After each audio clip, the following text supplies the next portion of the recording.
Hello, we are here to meet Bilingualism in the Brain Lab at the Centre for Literacy and Multilingualism at the University of Reading. So Christos, and Vince and Thomas. So I'll start by asking Christos, who's the director of the lab, a general questions. So why is it important to look at how bilingualism is reflected in the brain? Well, thank you for having us and for allowing us to talk about research. So it is important because of the brain itself. We have good grounds to believe nowadays that the brain is not static, but it's a very plastic structure. And we know that the brain changes in structure as a result of the experiences we go through in our lives. So every time we learn a skill or something new, this causes some restructuring of the brain. And one of those skills is language. Learning additional languages, we know now that restructures the brain. And why is that? So there are some specific things that happen to a bilingual brain that do not apply to a monolingual brain.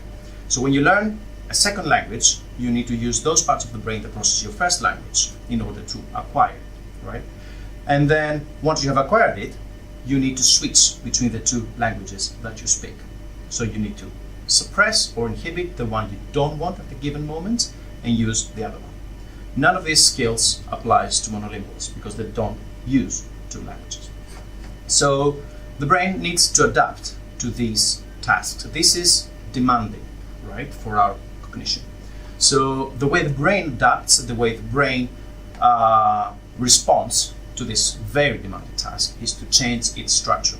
So we know that you can see regional changes in the volume of the brain in small regions related to language, but also changes in the connectivity between these areas. And these changes allow the brain to relay information more efficiently so it can cope with this task of switching between languages. Why is that important? More recent research has provided us with evidence that this restructuring of the brain can carry on to older age. And not only it does carry on to older age, but it seems like it protects the brain from normal aging in older age. So we have reasons to believe that older bilingual brains are better preserved than older monolingual brains. And some people even suggest that the symptoms of dementia are delayed when you are an older bilingual person. So the work we do in this lab, the Bilingualism in the Brain Lab, is do more research and try to give definite answers to all these questions. Does bilingualism restructure the brain? What are the factors behind this restructuring? And also give some more definite answers to what happens to bilingualism in older age. Thank you very much, Christos. That was a very exhaustive answer.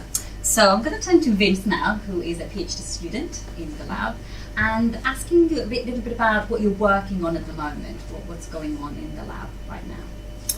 Right, so as Christos alluded to earlier, I look at the first part of the question, what it is that bilingualism does to reshape or otherwise restructure the brain.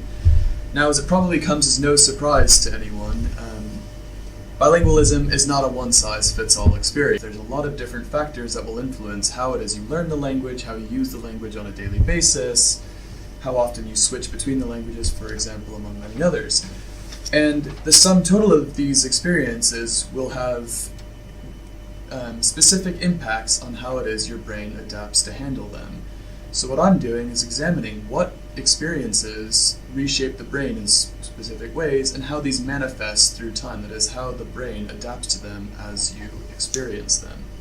Now, I work with typically developing adults because this is a good baseline to start from, as it's where everyone's in their cognitive peak and on other things.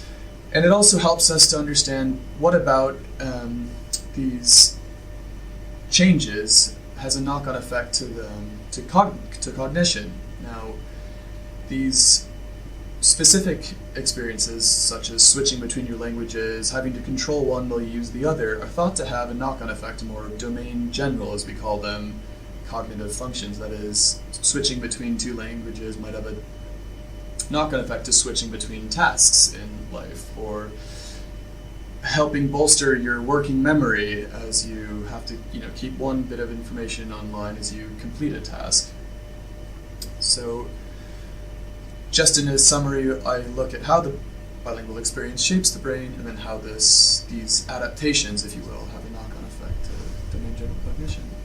Thank you, Vince. And we've got another PhD student in the lab, so Tom.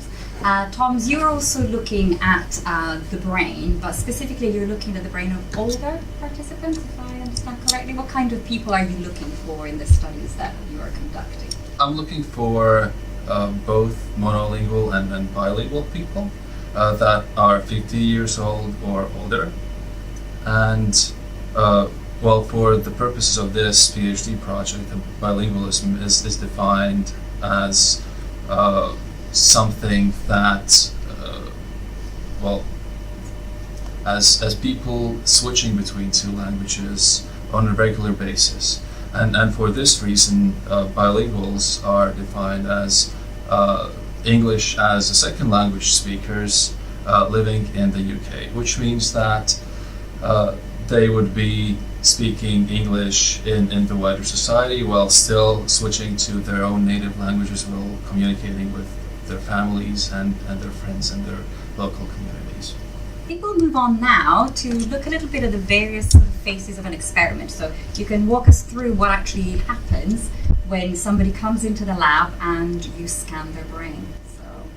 So yes, I'll start by saying that the projects we run usually have different components. So we have an MRI component. This is where we scan our participants for their brain structure and function, and we can do various tests with those images that we acquire. And also there is a behavioral component looking at how they perform several tasks related to things like working memory or attention or long-term memory, things that are known to be affected in a positive way by bilingualism. So one of the images we acquire at first is what's called a structural image. Now this is just a very high definition image of your brain in 3D. So what you see is we can very easily see all the different parts of the brain. And when you look at these across a range of participants, you can actually see what different experiences are doing to necessarily reshape the brain. So you get a really nice view of the gray matter, white matter, and some of the structures underneath the cortex.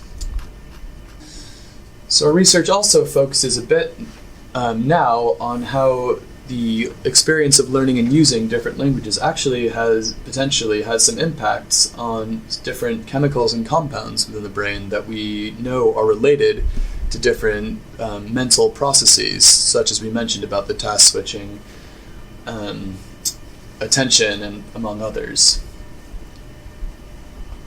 So this is an example of a behavioral test that we ask our participants to do in addition to scanning. And this is called the Stroop task. It's very widely used in psychological experiments. And the idea here is that participant is shown words colored in different colors.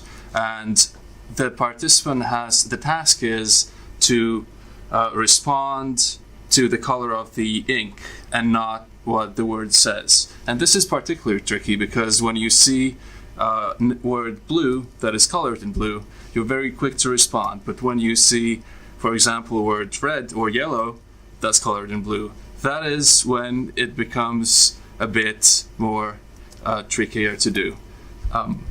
Right? So, Christos, what would you say are the main differences between the brain of a bilingual and that of a monolingual speaker? Well, I'll start with the similarities first, and I will say that bilinguals and monolinguals don't use different parts of the brain to process different languages. The language regions of the brain are very well defined, and they are recruited for language, no matter whether it's your first language or your second language or your monolingual, bilingual, multilingual. The differences have to do with the outcome of the bilingual experience at the brain level. Right? So we know, we have good evidence to show that bilinguals have several parts of their brain restructured, and this appears to translate itself as more efficient processing of conflicting information. That means that they are more efficient in switching between languages, obviously, because of their experience in doing so. but also switching between different sort of cognitive tasks. So whatever happens with language switching, it seems to extrapolate to other cognitive functions. The other thing that we know, or we are looking at, we don't know very well yet, is it seems like the older bilingual brain is, let's say, healthier than the older monolingual brain. So it seems like the brain ages later, and we also have suggestions that dementia expresses itself later in the bilingual brain. However, we don't have definite answers on why this happens and how this happens. So this is what the research we do here at the Bilingualism in the Brain lab is aiming to uncover. So this is how we prepare our participants for a scan. Obviously, an MRI scanner is a huge magnet, and the magnet will attract any sort of metal. So before anyone going into the scanner room, we need to make sure that there's no metal on them. That includes jewelry, loose chains, keys, and everything, but also inside them. Right? So we need to make sure that there's no metal implants or pacemakers, and that's why we give them an exhaustive questionnaire asking them those things. So this is our scanner, a 3T MRI scanner, latest technology. So our participants will lie on this bed. You see Vince now is giving a pair of earplugs to Tom's, and we do this because scanning itself is quite loud, so we protect our participants' hearing practically. So Tom's will lie down on this bed and put his head in this head coil, as it's called, and this is where all the recording takes place.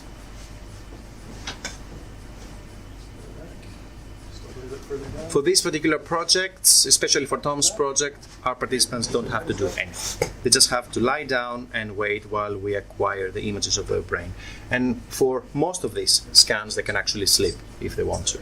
So you see now that Vince gave Tom's an emergency button, as we call it, simply because it's a very loud machine.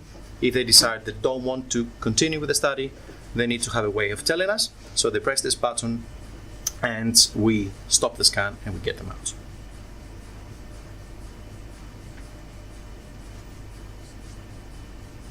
And what we do now is we put some padding around the head in order to stabilize it. Obviously, we are acquiring images of the head, and we want it to be very still for the duration of the scan.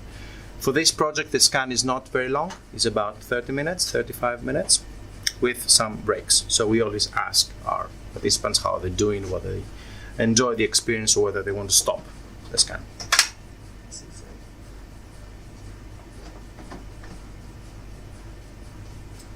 Okay, easy up.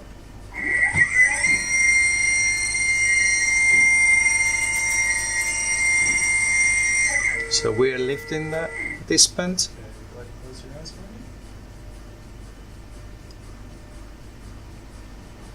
Now we use a special laser light to center the head, so we know where exactly it is in the scanner. Once this is done, Go ahead and tuck your arms at your side for me. we push the bed in and we are ready to go.